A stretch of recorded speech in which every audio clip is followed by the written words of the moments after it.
What's up, everybody? Welcome to the Bronx Pinstripes show. Scott, I'm in a little bit of a pickle, a predicament. A pickle. I'll give you a pickle for a nickel. As you know, A nickel for a pickle. if you've been listening to this show for any number of episodes, this is our 10th season. So if you've been listening all 10 years, which I know some people have, shout out to you. But you probably know that I'm the A mic. Scott is the B mic. That doesn't mean I'm the host. He's not the host. We're equal parts host. But someone needs to steer the conversation, and that is the A mic, and that has been my role for virtually every episode, barring a couple instances where you've done it. Certainly, if I'm not on the show, you're going to do it. So I'm in the A-hole chair. I guess that makes you the B-hole chair. Yeah, and you're the I'm the color commentary to your play-by-play. There you go. So, but part of that A-hole role is not only to be an asshole, but to have an opening thought, an opening thing that gets the conversation going. And when it's a series like we just had against Kansas City, it's like they took 3 out of 4. They absolutely mopped the floor with them in the middle 2 games where it wasn't even a contest, complete blowouts. Everyone's hitting dingers.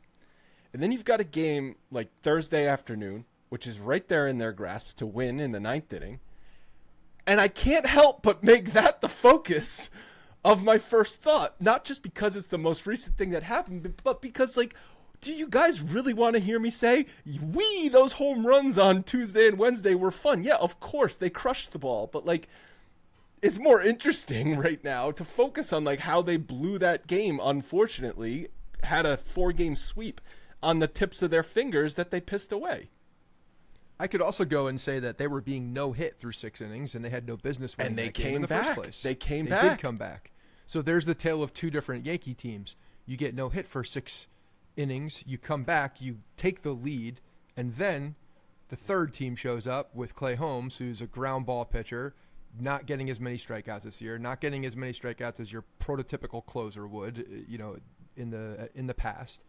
And it's crazy what happens with Clay Holmes in games that go awry. It's always soft hit, weird dribblers that you couldn't roll any better. It's one of those things, like, you think of a typical ground ball pitcher, you get double plays, you get action on the infield with outs on the base path. But with Clay Holmes, he's doing such a good job at avoiding hard contact that it actually comes back to bite him in the ass, and the Yankees in the ass, because of the amount of soft hit balls that just are difficult. They're difficult plays. Like, they become weird. They become like instinctual plays, whether you go or I go, split second decisions. If you make the wrong decision on a slow ground ball, you're in trouble. And it's happened more often than not where those are the types of plays that get him into trouble, and the Yankees into trouble when he's pitching in a game that he's closing. And it's just different. It's strange. It's not like the Aroldis Chapman where, I mean, yes, there are some walks, but it doesn't feel the same. Like, Aroldis Chapman just couldn't throw the damn ball over the plate. Now you're getting, there's going to be runners on and maybe occasional walks, but it's not as bad. So it's a different feeling that I've had as a Yankees fan. I don't know who to relate it to. Maybe it's Houdini. Maybe it's David Robertson in that sense. But Houdini got strikeouts. Guy. Yeah, he got out of the problems. Whereas Clay Holmes now is effectively doing his job with getting soft contact. Yep. They're becoming hard plays and an issue, and that's circumstantial, obviously, but that's what's happening. Well, knowing what we know about the Yankees front office and their analytics, it's surprising they actually have a closer like Clay Holmes, because a ground ball pitcher, the cliche, the adage is, you get ground balls, you get soft contact, bad things are not going to happen. It takes a lot to go wrong for a team to get a bunch of ground ball hits to beat you, right? And that's, I think, very true for starting pitchers, maybe even true for middle relievers and things like that. But when it comes time for the 8th and 9th inning in a closer situation in a 1-run game, one ground ball, one misplayed ground ball, miscommunication, or one ground ball that squeaks through the left side can beat you in a game. 100%. And it's a unique scenario. It's different. And I think back when Clay Holmes was on that, like, ridiculous run where he was the best reliever in baseball. What was that, 22? first half 2022. First half of 22. He was getting more strikeouts on that quote sinker, two-seamer, whatever you want to call it. It had more eye test here. It had more run on it. There were more swings and misses. He was using it a little bit more up in the zone. And that's where I think maybe they can tweak him a little bit in the sense of like, yeah, I know you're a ground ball pitcher, but your sinker actually up in the zone and that two-seamer is effective as well if you're able to locate it. Yeah, and Logan's going to pull Holmes' strikeout percentage year over year. So on that play, though, because my dad called me immediately after the Yankees blew that game last night. And he's what's the law in New Jersey and or Rhode Island for recording conversations? Is it just one party authorization? No, I think you have to get consent. For two parties? Are you sure? In some states, it's one party. Well, here's the thing. If I then use if I record the call and I use that for the podcast, that's a gray area. Well, we can do something to his voice and call him not Andrew's dad. Do like when multiple things. And we'll just say that it's not Andrew's dad, and then, or we'll call him like wink wink. But what about when you hear me on the other side saying, "Hey, Dad"? Yeah, we'll bleep that out. Yeah. Well, he called me 0.5 seconds. Yeah, Logan, go ahead. No, so I just pulled that K percentage. So he was at 25% in his first year with the Yankees. His good year with the Yankees in 2022. And he was at 27% last year. But this year he's at 22.5%. So it's definitely down. It's not that different, though. I also looked up the K percentage of the bullpen because it's been being written about everywhere. Yes, that the whole bullpen overall doesn't strike out. Right. So they actually rank 21st in Ks per 9 with 8.35. So that's, that's right around the Angels and the Nationals. So that's about around bad teams. Yeah, I was going to say. You said the Dodgers at first, and I was like, oh, wait, the other LA team. You know what? Because the Dodgers are also there. The Dodgers are 19. Okay. But, bottom third of the league, though. Bottom third of the league.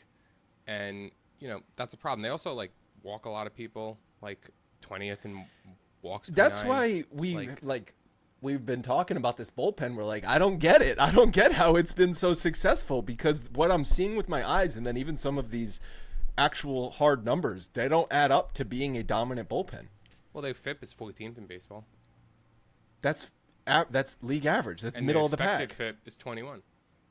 Right. So the numbers say this bullpen is not terrible, but it's like a middling bullpen. Unless you look at ERA. When you don't have guys who can strike you out throughout the bullpen up and down, you're playing with fire. Right. You're playing with fire. You add walks into that equation, you're playing with, hot fire, hotter fire. Base runners are bad late in the games.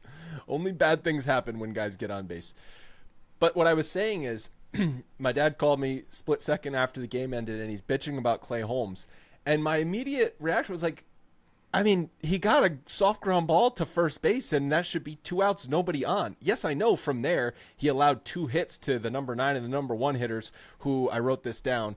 This is the first negative situation, this whole situation. Rizzo and that Clay Holmes play is the number 1 negative from the KC series. But Kyle Isbell is hitting .229, base hit to him. Mikael Garcia, .251 hitter, game-winning hit to him. So he gave a game tying and winning hits. 251 is top 10 in the league. But not great hitters. So I guess you can criticize him for that, but that should have been a 2 outs, nobody on situation if there was proper communication on that ball to first base. So who do you blame? Because after the game, everyone who talked about this play, I heard Boone talk about it, I heard Holmes talk about, or I saw a quote from Holmes, and I saw Nestor Cortez quotes. And I didn't see Rizzo quotes, but I saw all 3 of those guys saying it's a tough play, miscommunication. We practice it, but it's still tough when it's in the moment. But who do you put blame on in that spot? In that spot, you have to look at the first baseman to take control of the situation. The pitcher is not there to take control of the situation. No. The pitcher is there to cover the bag. Unless they can immediately get to that ball, it's just like a center fielder or a third or a catcher with a fly ball around home plate. They're taking charge of that ball. Center fielder taking charge of that ball. They have the priority. It's like, who got to the stop sign first? You yield to your left, I think, but you yield to one of the sides. And as the first baseman, on a slow ground ball like that, you got to have some conviction with it. And if you're looking at why we've seen Rizzo struggle a little bit in the field, it's been a lot of those like little tiny instinctual things that normally he covers with no issue. His whole career, he's been all over these things, but we're seeing little, I don't know what it is. It's like little, imperfections in his game, little tiny like glimpses of like reactionary type things that we're not seeing the conviction from a first baseman that's won multiple Gold Gloves. Like that's what he does. You've got to take charge in that play. You've got to be communicating to Clay Holmes, who's sprinting off the mound after throwing a pitch. Mine, I'm charging. Instead, Rizzo was back there on his heels on the dirt and let the ball dribble to him, and then by that point, you have no shot at the runner. Well, he's assuming that Clay Holmes is going to get over there and that he has a play at first. That's what he's looking at, but he read it wrong, and that's the thing. Like he read the ball wrong off the bat, and how hard it was hit, and but if he's assuming Clay Holmes is taking charge on that ball, why is he just standing 5 feet off the bag, ready to field the ball? I don't think he's assuming Clay Holmes takes charge on that ball. I think he assumes that the ball will get to him in time, and he's able to get a shovel pass over to Clay Holmes to get the out. So that's where I think he messed up. He misread it. He misread it. Yeah, how hard it was hit off the bat and stuff. Yeah, yes. I don't know. That's a play that I'm sorry you need to make 100 out of 100 times. That needs to be an out in the 9th inning. Like that needs to be an out. No doubt about it. Absolutely, it does need to be an out. And the other thing is ground balls are coming. You're ready for ground balls. Weak contact is even coming with Clay Holmes. It's his MO. That's what he does. He provides the infield an ability to get outs, and a lot of times it's not hard hit.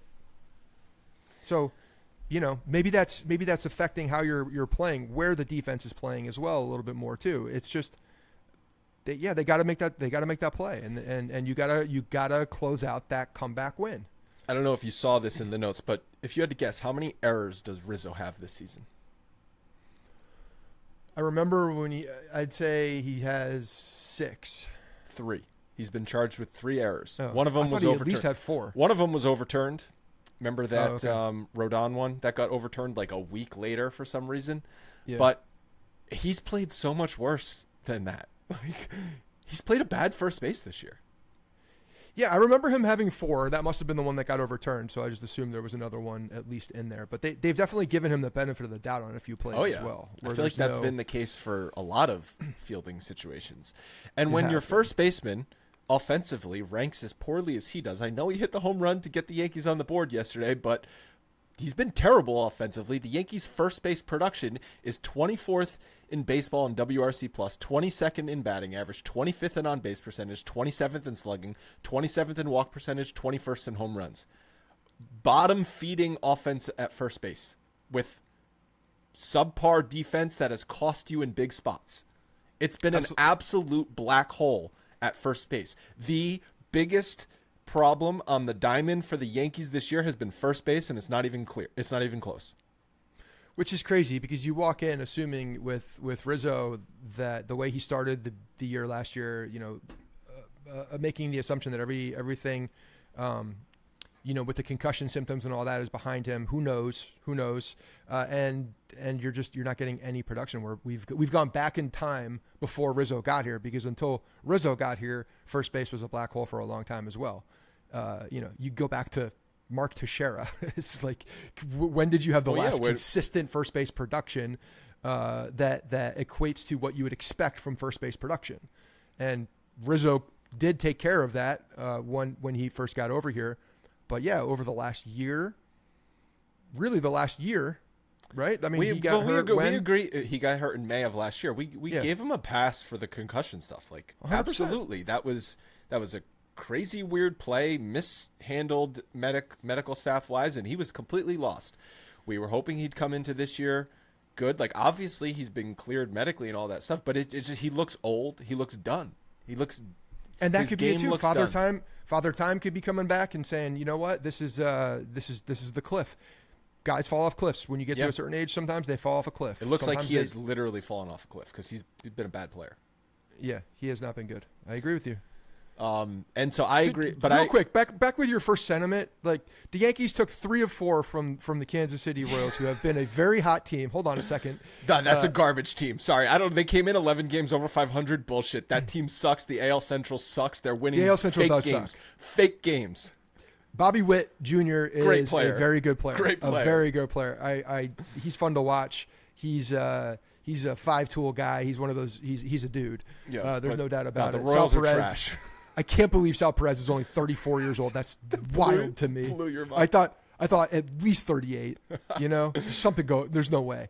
He's been around forever. He's been around since I was born. So that must have made him like early 20s on that 14 chip, or what? Did they win in 14 or 15? I forget when they won, but who are you asking that question to? I don't know. They I'm won, asking to the larger audience. He was young. Like they had a young core, obviously, when that. And when then he signed like a $7 million 7-year deal, and then they were like, sorry.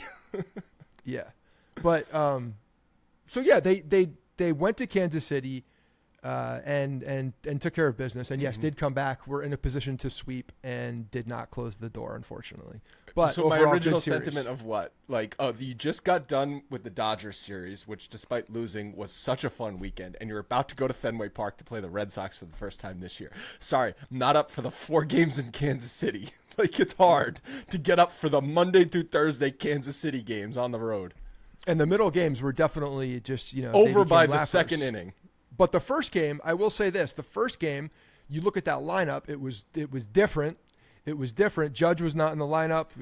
We're all looking at like, oh, okay. Soto's back. Soto's out the weekend. Now Judge is out. Soto's DHing. We got Jones in right field. We got, a weird shell of a lineup out there, but they were getting hits. They were doing all the small things. They were, getting base hits with runners in scoring position. And it was kind of fun baseball. Rodon was really good. And Rodon was really good, man. And this is the Rodon that we, I think, in the very beginning when we first signed him and saw the emotional Rodon and saw the guy that unfortunately just didn't pitch well, and the emotions started to look bad, and that's when you start looking at the mustache sideways and you're like, okay, these things are not adding up right now. Everything he's doing now is looking like that guy, that fiery guy, the one who celebrates strikeouts, acting like the player is disgusting and had no business even standing in the box against him. Like that type of emotion that he's putting out there, I do enjoy. I think it's fun to watch. He's definitely got a cocky side to him when he's going well. And, we saw the other side of that when he wasn't going well. There were injuries, there were struggles, whatever it was, a bad mix in his first year. Good for him. He's completely put it behind him. And when you see that he's on, and this was a tight game. He's had a lot of run support. Whereas this one, he's got to pitch well, and he did. He completed 7 innings. I think, bear down, gritted, got that last out in the 7th to complete his start, which in the past you'd think Boone would probably pull him, but he was able to stay in there and finish the start off, and he did it without just allowing that one run. So he was fun to watch. Yeah, so a couple things that you just touched on. The number one positive from the series, obviously Juan Soto back and played in all 4 games. Seems like the injury scare much is ado behind us. It's disappointing still. He didn't play at all in that Dodger series, but obviously I'll take him sitting those 3 games if it means he's going to play the rest of the season. Let's get our facts straight on something here. They're not facts, but they might as well be.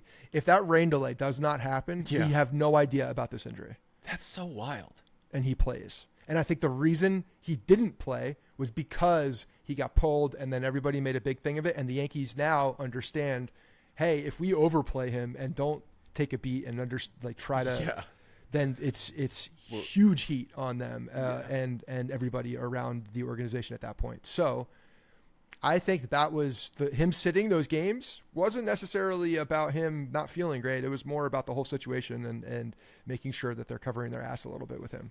I think that's a good call. Yeah. It just blows my mind that if a rain delay doesn't happen, like none of that injury stuff is talked about. Pretty wild. Yeah. Well, that's how many times he's played, throughout his career with injuries that nobody knows about. Well, when we were talking about like what is the over under for games played for him, I mean, he's missed 3 games. Those might be the only 3 games he misses all season. Yeah. Yeah. The But yeah, you're right. The lineup was weird because Soto's back in the lineup. Judge is getting a scheduled rest day.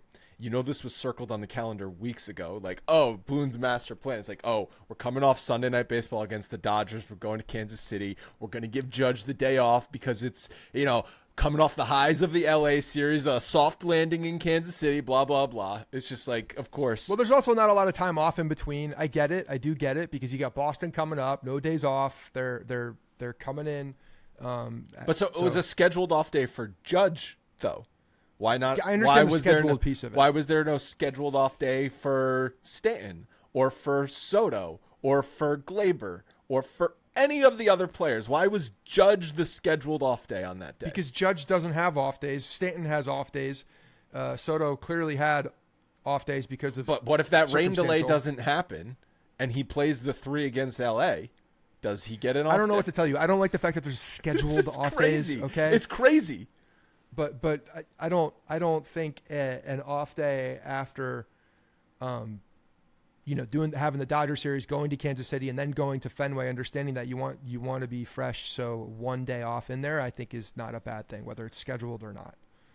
Well, let's just hope that those 4 games without Soto and Judge back to back in the lineup is the only times we see that this year, because I feel like Soto had an impact on the rest of the lineup. Judge specifically, I'm playing every day. That guy's playing every day. I'm playing every day.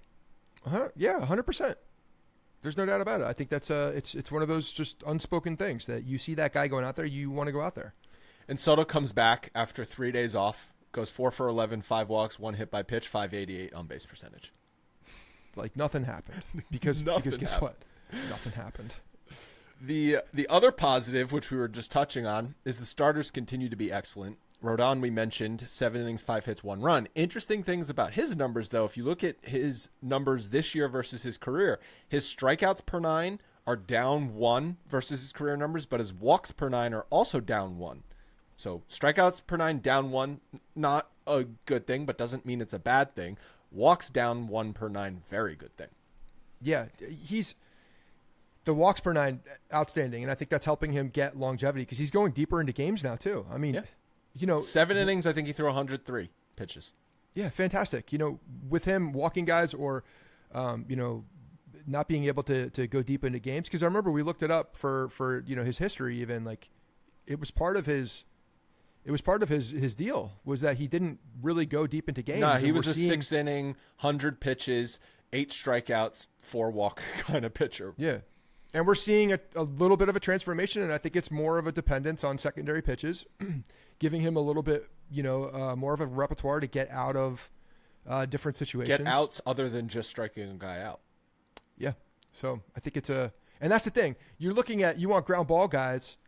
You have one or two in the bullpen. Okay, that's a good thing to have, but you can get away with that more in starters, your definitely. Rotation, especially towards the middle to the back, because those guys you want to eat innings. And how else can you eat more innings? Is throwing less pitches, getting ground ball double plays to erase, runners on, different things like that. So that's where traditionally you'd see more of those arms start to settle in and help the team out. But I mean, that's why you'd always see a sinker ball starter and you'd never see a sinker ball closer.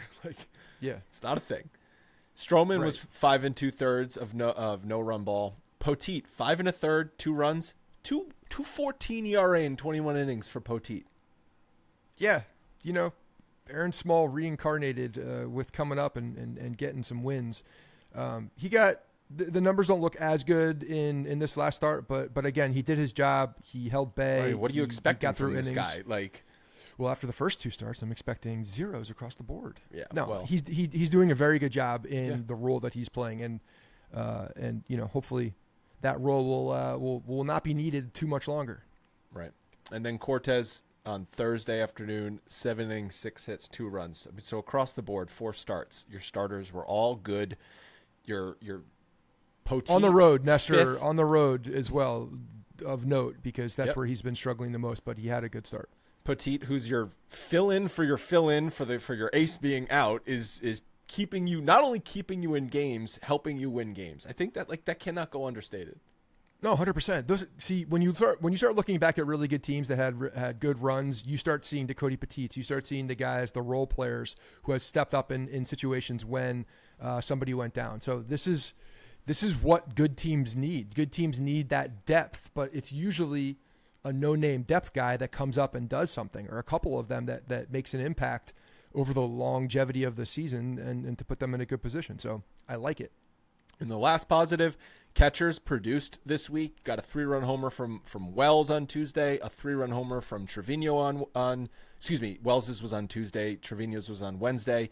Still, the Yankees catcher ranks, they're slowly but surely improving. 10th in batting average, 13th in on base, 18th in slugging, 13th in WRC plus at exactly 100, meaning they've been exactly league average offensively from the catching spot, which is okay. You can live with that. 27th best in strikeout percentage at 16.7. Does that mean they're one of the worst in the league at striking? Yeah, one of the best in the league at striking out, because 16.7 is not a high strikeout rate. 11th in walk percentage and 14th in home runs. So again, like nothing special offensively from the season, but you've gotten some big moments from Trevino, and you finally got a big hit from Wells.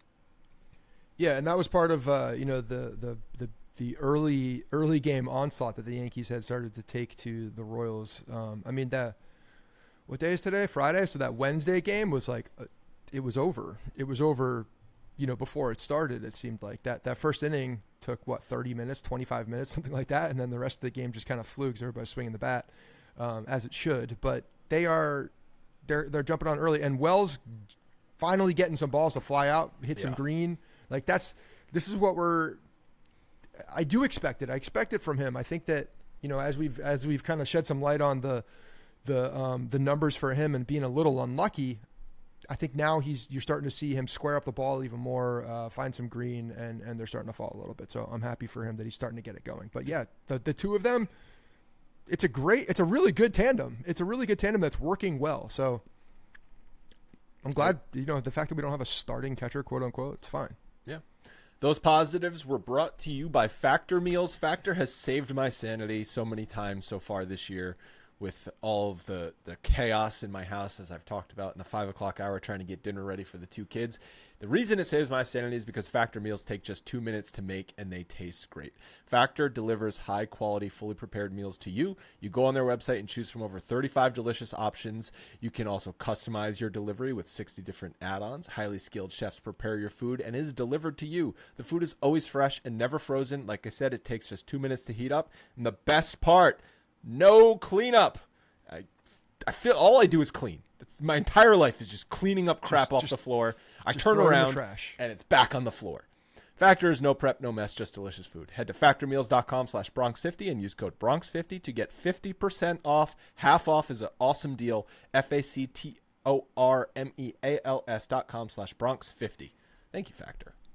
Were you going to say something? You got to tell Leanne to stop throwing food on the floor. It's like, that's disrespectful, especially if you're expected to clean it up. Whenever we would talk to like friends who have kids, they're like, you got to get a dog. Got to get a dog to clean up the food off the floor. I'm like, the last fucking thing I need right now with 2 young children is a dog to take care of. But anyway. And the fact that the dog is there to clean up the food, it does happen, because now Maddie is like a piranha or like a shark circling around Kemp, and she she's always been like very good about not begging. Like, that's been a rule in our house. She doesn't do that. Kemp comes along, goodbye. Like, she's just waiting for it. Yeah, she's just waiting. But you had Maddie before Kemp. Yeah, so she's learned bad habits since Kemp's come around. But what I'm saying is, like, yes, you had a dog, then you added a kid to the mix. You didn't have 2 kids like me, and then like, let's sprinkle a dog in the mix just to make the chaos worse. Yeah, that's psychotic until they get a little older. Sure, I got a dog. We got a dog as a family growing up. My sister was like 9, I think. There you go. So like, yeah, did you really enjoy that? What's the age gap with you guys? 5 years. 2? Oh, it's 5. No, I liked the dog. You were in high school. She was a little dog. She was a Bichon, so it was a little dog. She was cute. I loved her. I love Gracie. You guys had a Bichon, huh? We did. A little judging. She was attached to my mother. We talked about Rizzo and that bad play and just Rizzo sucking as the first negative. The other negative is DJ has not gotten it going yet. He was 1 for 10 in the series. He's hitting 190 and 42 at bats with no extra base hits since returning from the IL. Yeah, recently he looks like he's been hitting the ball a little harder and squaring it up. He had that really good bunt, so he's a guy that can fundamentally do everything well. He's been hitting the ball harder. That bunt was really strong. And that bunt. He's been playing a good third base. That's something there. But you're right. He has not been hitting. He doesn't look like he's hampered. No, I'm not saying he's still injured. It's just like literally he has not gotten it going yet from coming back from the IL. Could he? Yes. But it's been 42 at-bats, and he's looked terrible at the plate so far. It could be a situation where, like similar to Judge in the beginning of the year, it's taken him a beat to get it ready. But also, Father Time is sprinkled up on him as well. It's been a long time for LeMahieu since he was a real force at the plate. And I remember talking about LeMahieu when he was at his peak, and this was something that I always said, and I guess injuries can also hamper things like that. But I always thought that he would age well with the way that his style is, because he's such a contact guy. He's so fundamentally strong, and that's why I would defend that contract, because DJ LeMahieu at 35, 36 years old is probably still going to hit the ball. But you get a couple injuries sprinkled in there, that changes a lot of things. You start getting off your mechanics. You get a little slower. It's not like he's the most athletic guy in the world. So yeah, I do hope that it's just he hasn't found it yet, but there is that glimpse in the back of your minds where you're like, maybe he's not going to get it back. It's very possible. It is very possible. He's 35 years old now. He's in year 4 of his 6-year contract.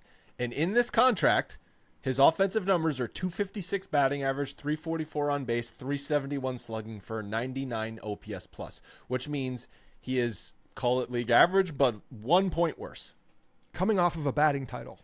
Coming off of 2 years where he was I don't know what he was, top 10, top 15, top 20 offensive player in baseball. Yeah. He was unbelievable in 19 and 20. Yeah.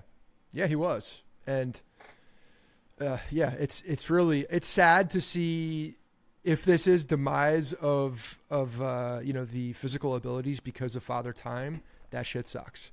And you start to understand why all these guys started taking steroids in their mid-30s, because they were losing it. 35 back in the 90s was, I'm about to enter my prime, baby. Yeah, yeah. It's like new regime, new regimen. Give me the cocktails. The cocktails start coming in when you're 33 and up. I think Bonds started taking steroids when he was like 35 years old. He's like, watch me cook. Yeah. All right. The last negative is that the Yankees don't play another AL Central team until mid-August. Because, man, have they enjoyed playing the AL Central. 3-1 against Kansas City, 3-0 against the White Sox, 2-1 against Cleveland, 3-0 against Detroit, 6-0 against Minnesota. That's a nice and tidy 17-2 against the AL Central.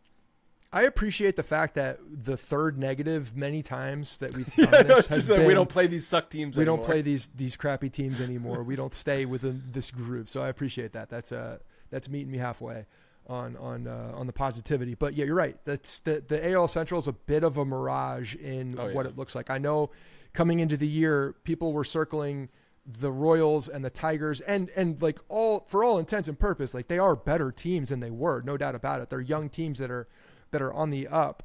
And as the season goes on, maybe they get better, but the record is a little deceiving when you play them and you see what's in front of you, because they're all playing each other and it's not great. And Minnesota, I don't even know how you judge them as a Yankees fan. I don't know how I look at them as a baseball team.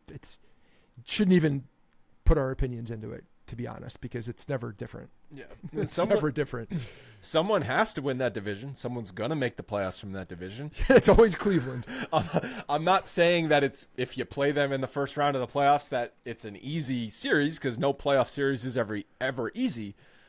But just objectively watching the Yankees play these teams, they don't belong in the same category. They're not the same caliber team. Those are inferior teams by every measure to probably most teams in the AL East, not just the Yankees.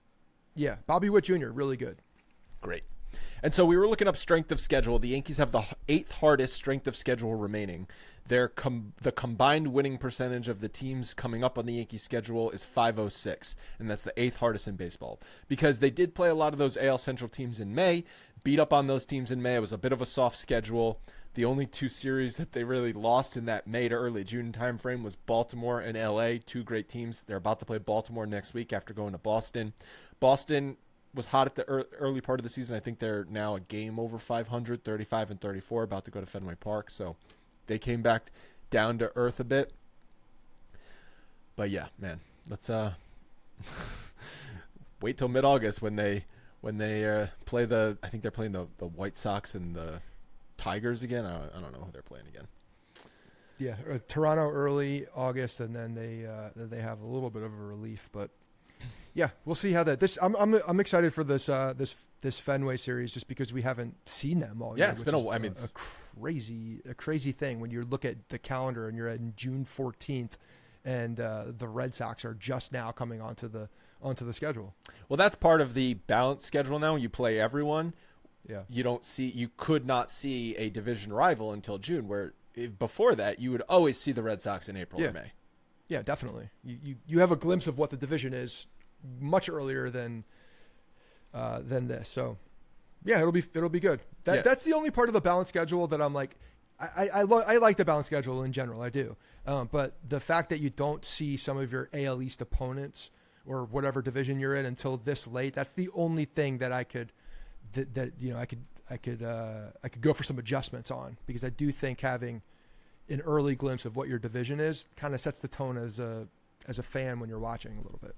Don't you feel like sometimes in the NFL that happens where like the Patriots and the Jets won't play until week 11, and then they play week 11 and week 15, and you're like, what? Why didn't they play in week 3? Like, what's going on here? Yeah, no, it does happen. It does happen in the NFL for sure. I think it happened with the Giants last year at the end when they played the Eagles. One of the two of them, they played within like 3 weeks a couple times, or 4 weeks a couple times. So yeah, it's strange. But in a baseball with such a long season, like, it's just, give me a 3-game set in the first couple months with all of my AL East opponents, rather than waiting till the middle of June. I mean, we're almost at the All-Star break, for God's sakes, and we haven't played Boston. Exactly. It's crazy. Like we said, they're going to Fenway and then back home against Baltimore. If you want to go to either of those series, Game Time is the way to get your tickets. Game Time is an authorized ticket marketplace of Major League Baseball, meaning buying tickets to a baseball game on Game Time is faster and easier than ever. The app has so many great features. My personal favorites are the flash deals, so you know what sections the best deals are in. That's also key if you're going to be going to a big series like Yankees and Red Sox. Just get in the ballpark for a good price. You can do the all-in pricing feature, so there's no surprise fees at checkout. And your seat view, real pictures from inside the stadium, also key for Fenway Park. You might have some obstructed view at Fenway. You might be sitting behind a pole right there, so get those pictures so can I even see the baseball game if I buy this ticket? The app is streamlined and is easy to use. Game Time is the fastest and easiest way to buy tickets to sporting events, but you can also get tickets for concerts, comedy shows, theater, and much more. The Game Time guarantee means you'll always get the best price. If you find tickets in the same section in row for less money, Game Time is going to credit you 110% of the difference. Take the guesswork out of buying tickets with Game Time. Download the Game Time app, create an account, and use code BRONX for $20 off your first purchase. Terms apply. Once again, create an account, redeem code BRONX for $20 off. Download Game Time today. Last minute tickets, lowest price guaranteed. So you wanted to read Lee Jones's mailbag question before we talk about WPA, win expectancy and win probability. So let's do that.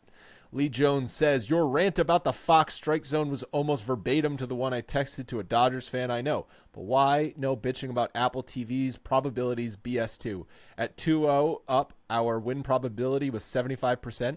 At 3-2 down, but with 2 runners on base, our win probability was 56%. Who comes up with this shit?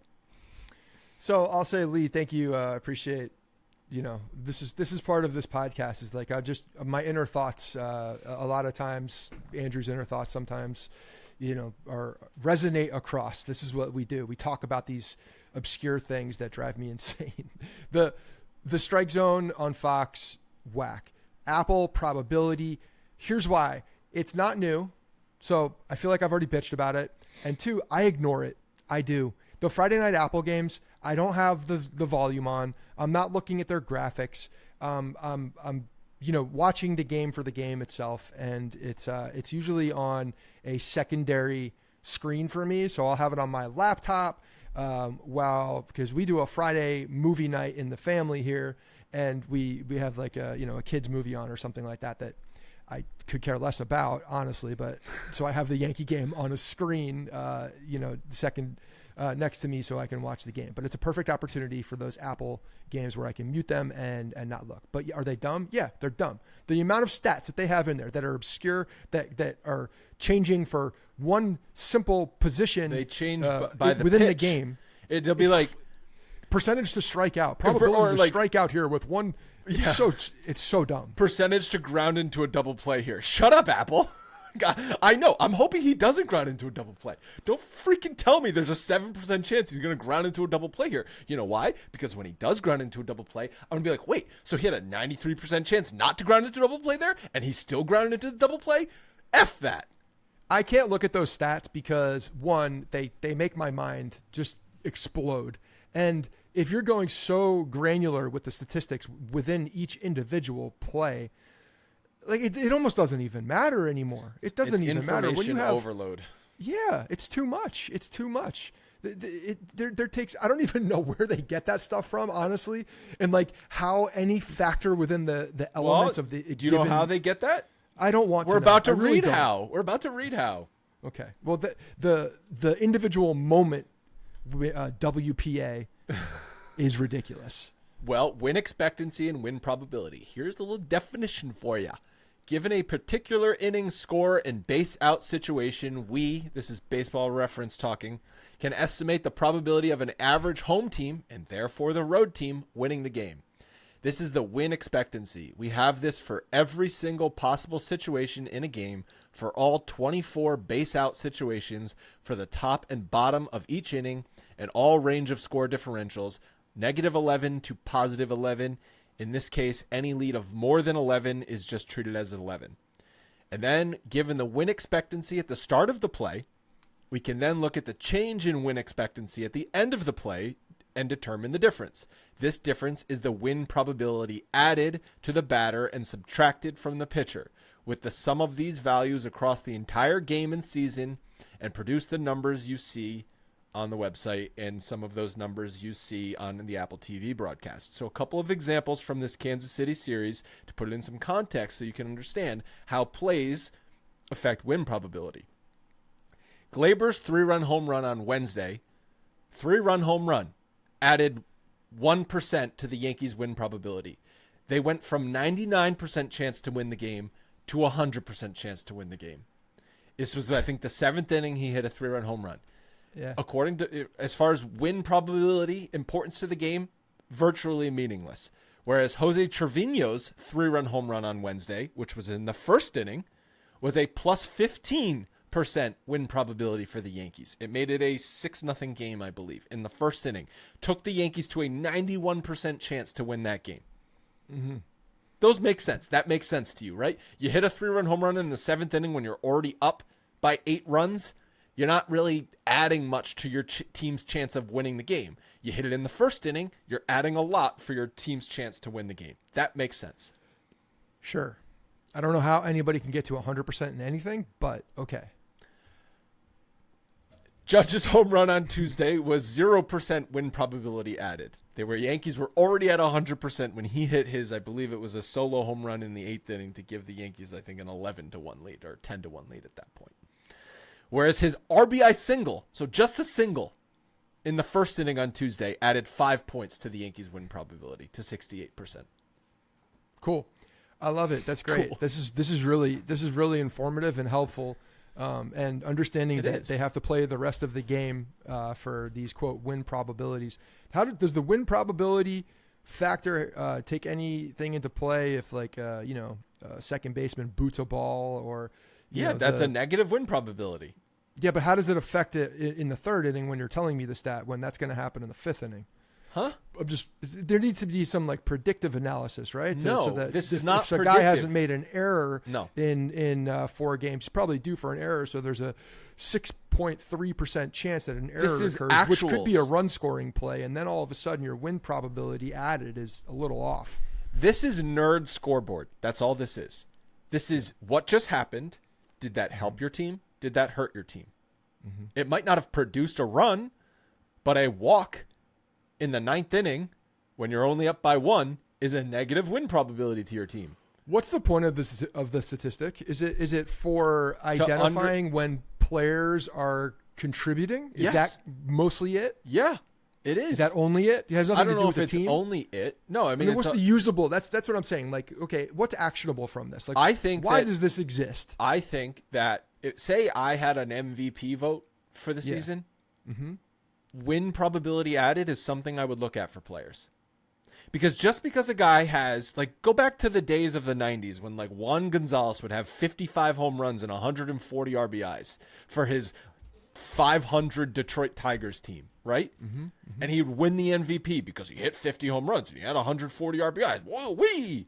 I bet you look at his win probability and it was dick.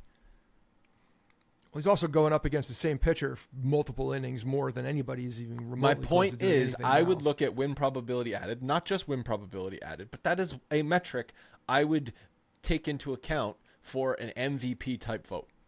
So you're saying that because his team is down 6-0 already and they're a dog shit team and he hits a home run in the 5th inning or the 6th inning to, because it's his job and it's his turn up, like that doesn't matter. It does matter. It's adding win probability to your team. But it's not as important as if a guy hits a home run in a meaningful game to break a tie when it's 3-3. You need help. You need help to have a tie. I didn't say. Did I say it was the only stat I would look at? I'm just saying, this is just one of those moments where I'm looking at the statistics and I'm saying, okay, next. I thought you'd like that one. I thought you'd like that one. That's all. That's just it's just a fancy scoreboard. That's all it is. If Aaron Judge is up in the 8th inning and it's 10 and they get to meatball, I want him to hit a home run, and I'm not going to hold it against him because he is coming up in big moments and hitting them. I'm not saying you individually, but I'm saying if someone looks at this number too much and starts, putting stock in it a little too much, there are potential negatives that can come from this as well, and I just don't see it as that. Well, something that I don't see it as a negative that Aaron Judge hits a home run in a meaningless game when he's up. I think a lot of people do. I don't, because he still is it's still happening when he's it's just an A-Rod bigger homer. Moments It's as well. It was an A-Rod homer. That's all. Sure. It was. And A-Rod very well known for this. And I don't need win probability added to tell me that. I already know it. I'm just watching it happen in front of me.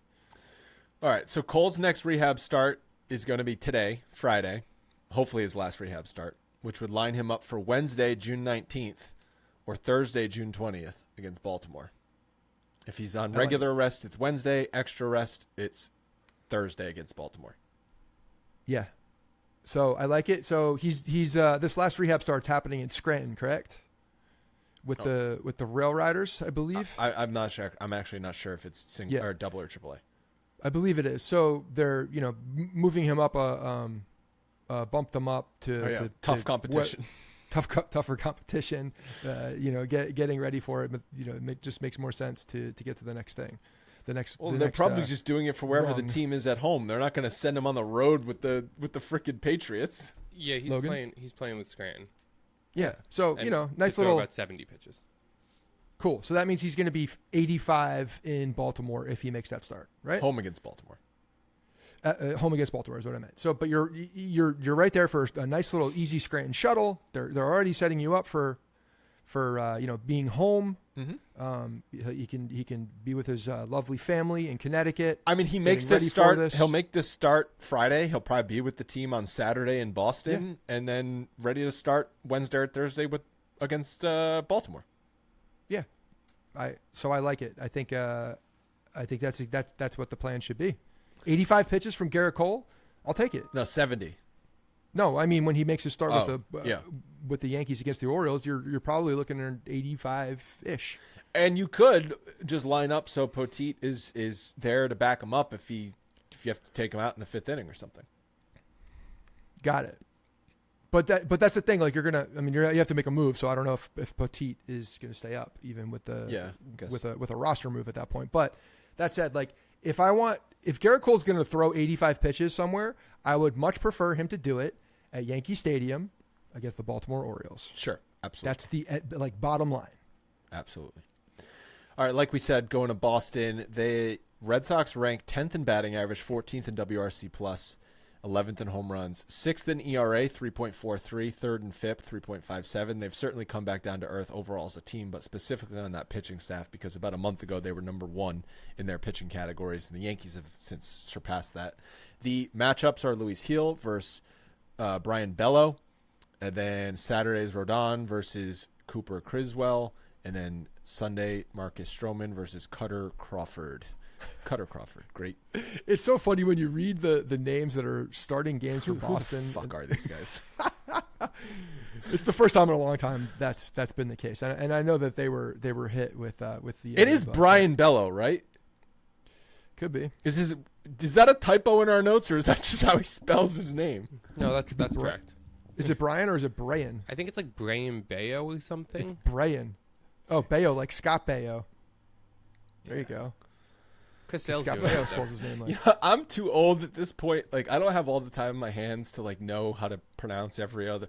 You rewind. Wait, okay, first of all, you've never been able to pronounce anybody's name since we've started this podcast. So let's. But rewind. When I was 14 years old, not only would I know every single Yankees player, I would know every Red Sox player on the roster, and I would know because I would hate them. I would know them. Yeah. Okay.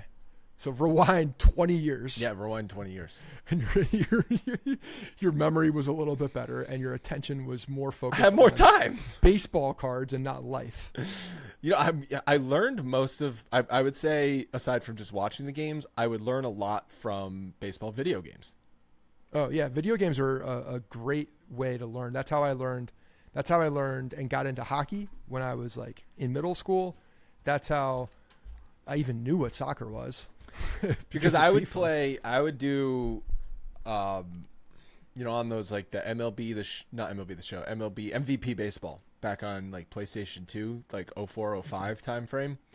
You could play and simulate seasons to be like the GM and stuff. So I'd be simulating season after season to play. So I would know the rosters of like every single team because I'd be signing these players. Those were the days.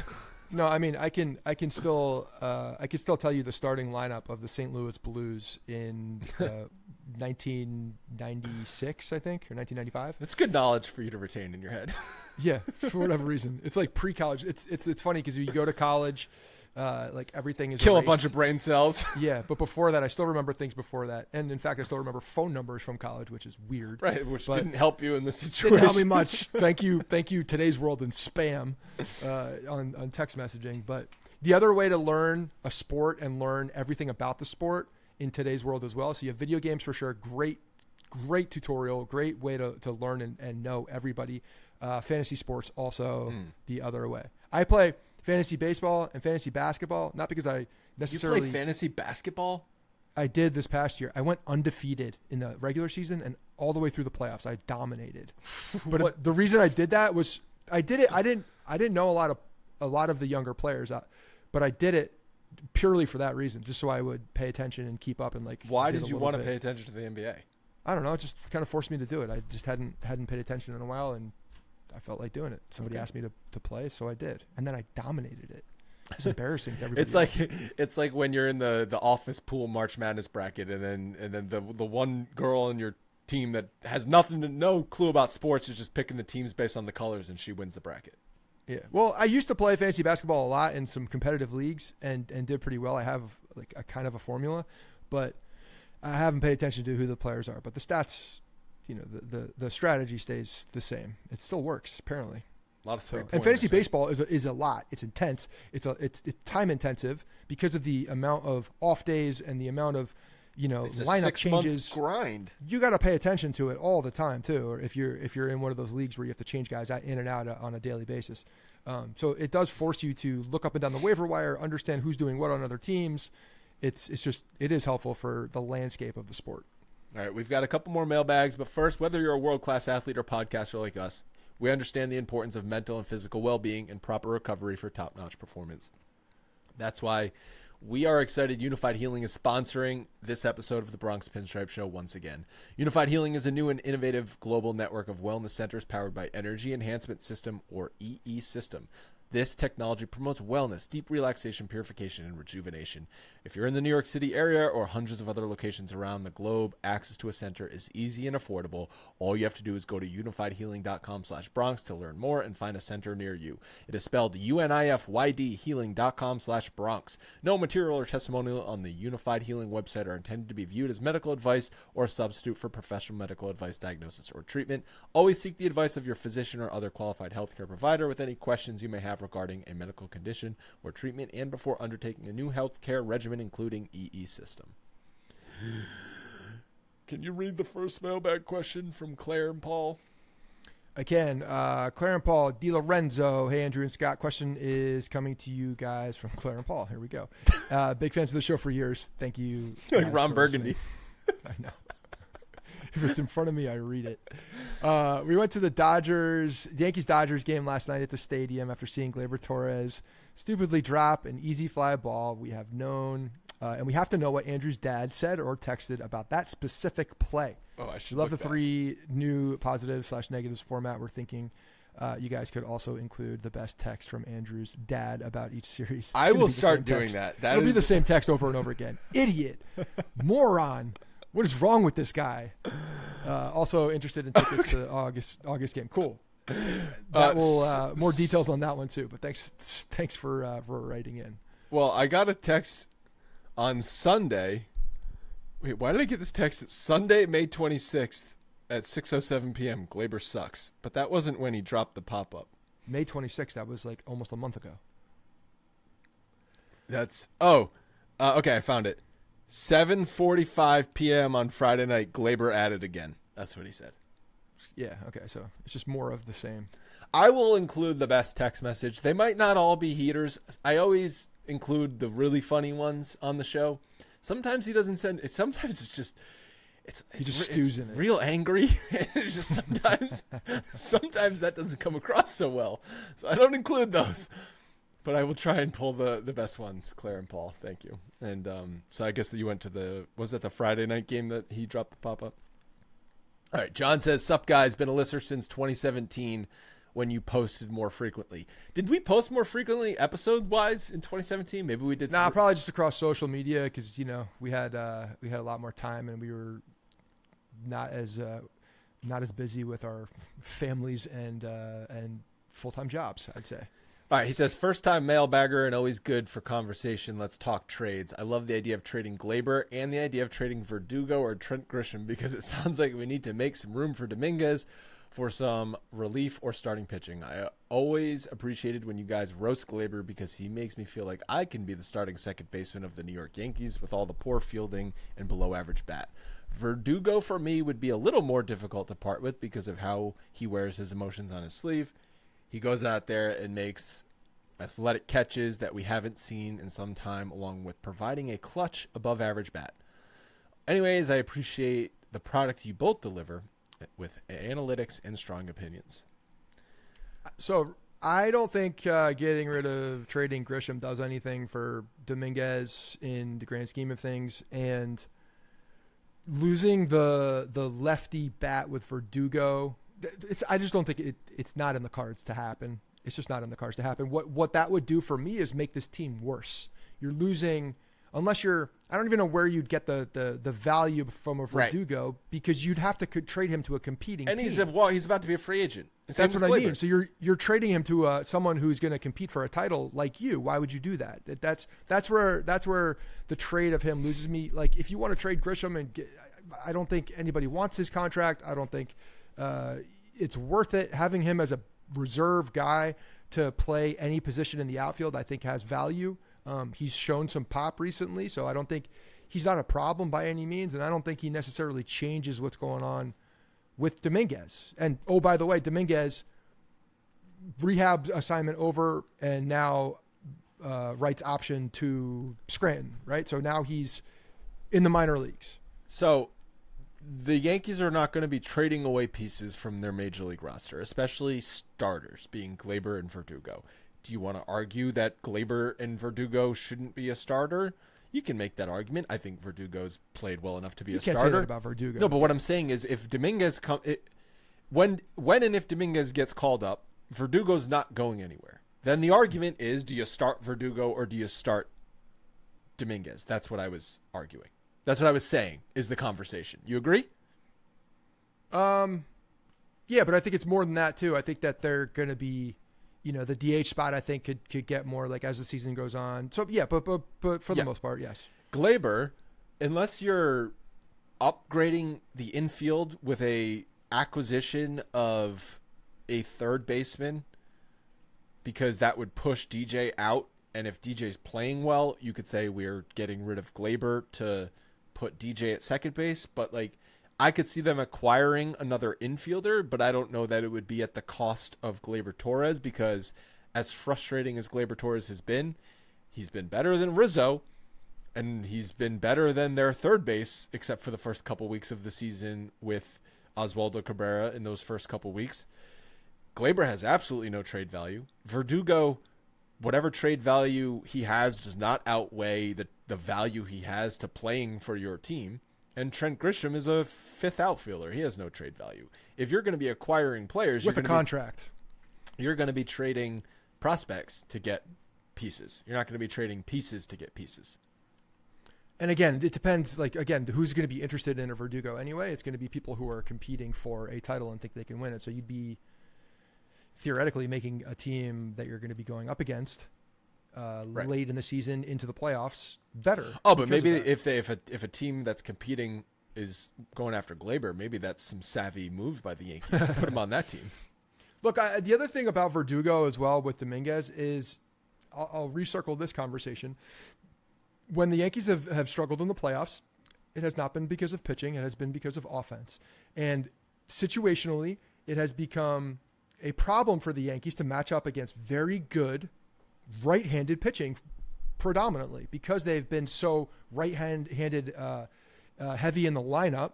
They haven't been able to, make a counter move to a power right-handed pitcher that's probably one of the better in the league, because they're on a playoff team and coming down in the moments. That's when you're facing your best competition. A guy like Verdugo does exactly what we've been screaming for the past however many years, and provide Aaron Boone the ability to have balance in the lineup if he needs to, and be able to stack lefties against a power right-handed pitcher in a lineup. He has the ability to do that. He has the ability to alternate, so that later in games, it's not as easy to bring in a reliever or three relievers that throw 100 miles per hour from the right side and shut down your entire lineup every single inning, because that happens. And that has happened. And in the playoffs, you're going to see that happen more often. So the fact that you can have balance, and the fact that you can add a little bit more variety from where these guys are approaching, that's a really positive thing. And I think it's absolutely needed for the Yankees to succeed in the playoffs. Yep. And not to sound like a broken record, but bullpen is going to be their first target at the trade deadline, and maybe an infielder. But they could also look at it and say, we've got kind of an abundance of infielders. They're not playing well, some of them, but we've got a lot of them. So we just need one of them to start playing well. It's unfortunate also the John Birdie injury, because that's a guy that I know we were excited for when Cashman announced that acquisition. We're all like, that's a really good move. The makeup of this player is exactly what the Yankees needed. He can play a very good glove at multiple positions. He gets on base. He can steal a bag. He's a veteran guy. Like he'll work a count. Like this is the guy that they need. This is their Ben Zobrist to the 16 Cubs of the guy that, not really a starter, but a guy that can go in different places. That's an insult to Ben Zobrist. That was a little much. My bad, Zobrist. But yeah, isn't he a dickhead off the field? I don't know. But that player is an essential player for a team that's going to win and win throughout the playoffs because of the flexibility added for him. Is that a stat? Flexibility added? Yes, that's a stat. All right, the last question is from James. Hey guys, Scott, what a harrowing story about the tornado. I'm so glad that you and your family are okay, and Maddie. Also, I'm writing this while Soto has forearm soreness. Fingers crossed that it's not an IL or possibly Tommy John situation. For the mailbag, you mentioned that next year could look like a mix between highly paid superstars and younger Moneyball players. My question is whether you think the Yankees should try to buy out arbitration years and lock up younger players to a team-friendly deal. Have we seen enough of Volpe or to give him a Tatis-type deal? Does that make financial sense? Other than Volpe, are there any other players you'd consider such a deal with? So this is the Anthopoulos has made a living doing this. He did it with Toronto when he was still there, and now the Atlanta Braves young core is like, they're all under contract for like 10 years. It's crazy how much longevity he's provided for the Atlanta Braves at really good cost when you look at the AAV for some of these guys. So yeah, if you can pull it off, that's a good thing to do. The Yankees don't traditionally buy arbitration years. Who's the last guy that the Yankees did this with? It's not a good answer. Who is it? Aaron Hicks. Severino. And Severino, that's right. Yeah. And before that, it was Cano. And Cano's. I was going to say Cano was the guy good, that I was. But then they let him walk in free agency. But they didn't give him like a 10-year deal. They gave him like a 6-year deal to buy out his so he could still hit free agency. So could you see something like that with Volpe? Maybe, but I doubt look, it. if they can do it with Volpe, you should 100% do it. Like this, you should 100% do it with a guy like Volpe. It's just a matter of if this guy's going to do it. Some of these players are not going to allow a contract like that to be signed. You have to hit the right situation, I think, for incentives and how you're going to do it. It's not an easy thing to do, especially if a guy has a huge, a high ceiling and they understand they believe what their market will be in the next 3 to 4 years when they become a free agent. So I also don't think we've seen enough of Volpe to give him a massive contract. Yeah. I mean, a guy like him, obviously there's risk involved with any of this. When you buy arbitration years for a young player, you have to have conviction about that player. What would you have said? I've seen enough of Volpe where I would absolutely do it. After say we were having this conversation about Gleyber Torres in September 2019, what would you have said?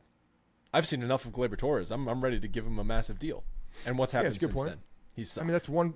Again, they're individual players, so you have to make the decision based on individual. But players. I don't think right now Volpe, we've seen a season a mediocre rookie season and 2 months of a sophomore season. That is not enough time for me to say, here's a 10-year deal.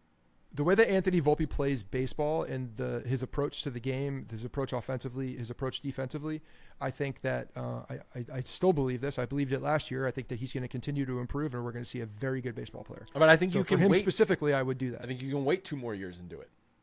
Yeah, I'm not saying it has to be done next year. You don't have to do it next year. There's flexibility in the way that goes down, and when you do it. But you're also, as a general manager, you're identifying the fact that this is where the game comes in. If you wait 2 years, it's going to be more expensive, and the percentage of him, the probability percentage of him actually signing that deal goes down because he's understanding everybody's understanding what he is as a player. The SPA signing probability. The whole point of doing that and finding value for that as a team is you got to be right and you got to be early. If you're right and early, it looks great. If you're early and wrong, it looks terrible.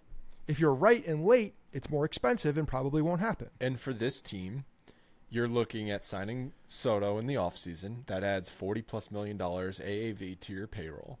You want Volpe at a couple $1 million. You don't want Volpe at $12 million. And you have to also look into the future and understand, okay, when he's up for arbitration, when he does become a free agent, where are the books at that point? Where are all these contracts at that point? Stanton's gone by then. DJ's gone by then. Really, Hicks, who they're still paying, is gone by then. Really, the guys you're going to be paying when Volpe's a free agent is Judge, hopefully Soto, and Cole. And Rodon. No, I think he'll be done. Rodon was a 6-year deal. Volpe doesn't. He would have a couple. He would have another year and a half or 2 years on. They're going to hit the year Rodon comes off the books is the year Volpe will hit free agency. You have 6 years of team control. Rodon and Cole are technically free agents the same year. Cole will end up having one more because Cole's going to get an extension this year. He's going to get that 1 year. All right. That's going to wrap up doesn't exist. Today's show. Again, info@bronxpinstripes.com to submit your mailbag questions. Thank you guys for submitting yours. Always appreciated and fun to read them. It's going to be a little bit of a different recording next time. We're probably going to have to record during the Sunday night baseball game because Scott's going to be traveling. I'm going to be traveling, and it's going to be really difficult to record on Monday. So we might only be talking about the first couple games in Boston and anything that happens in the early innings on Sunday. We don't like to do it, but it's just necessary for the next one. So just a caveat to that. Again, thank you guys for listening. We'll talk to you then.